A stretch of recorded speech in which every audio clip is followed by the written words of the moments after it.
Sorry, my video cut off there. So as I was saying, um, it's the settings here, then design, the little paintbrush here. So generally you're not going to be using that. That's just if you wanted a frame or whatnot. This is to crop it. You won't animation if you want an animation. And then this is your link, but you generally won't use some of those. So then, for example, you can click anywhere on this actually, and it'll give you the option to change the background. This was just an effect that was added. So for example, I click on change strip background. Sorry, that's hard to say. Change strip background. And then if you want to change the image, you can also do video too, which is pretty neat, or just a color. You go settings.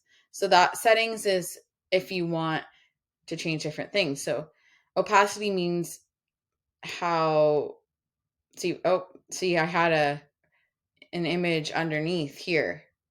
That just means how uh the transparency of the image, if that makes sense. So it has there's no transparency on that.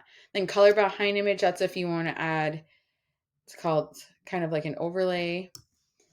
Yeah, so that's pretty straightforward. That right there. And then to change it, you would just go to image right here.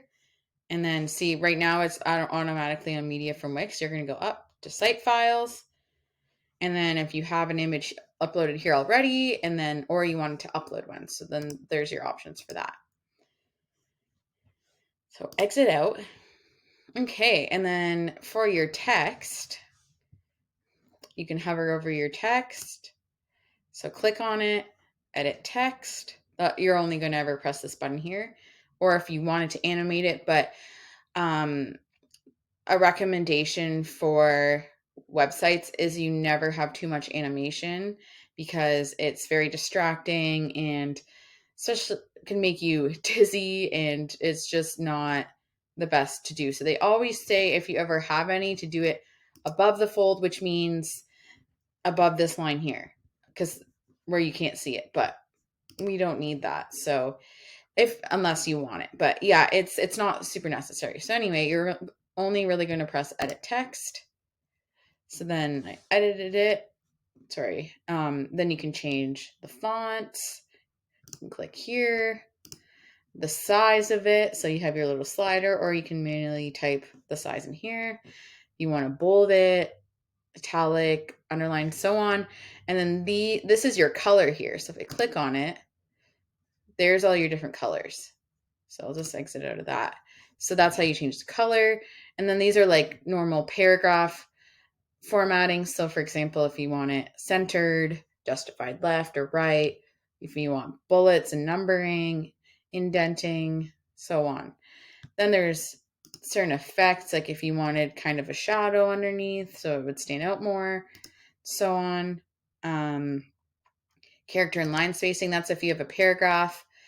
So line spacing is kind of like in Microsoft Word. If you choose how much of a space you want in between the sentences, if it's more than one line of text.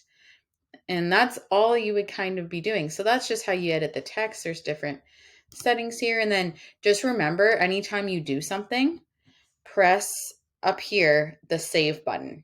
Always do it, because even though it says autosave is on, it's not good to fully trust it. So just always save your work. Do something, save, and then just done.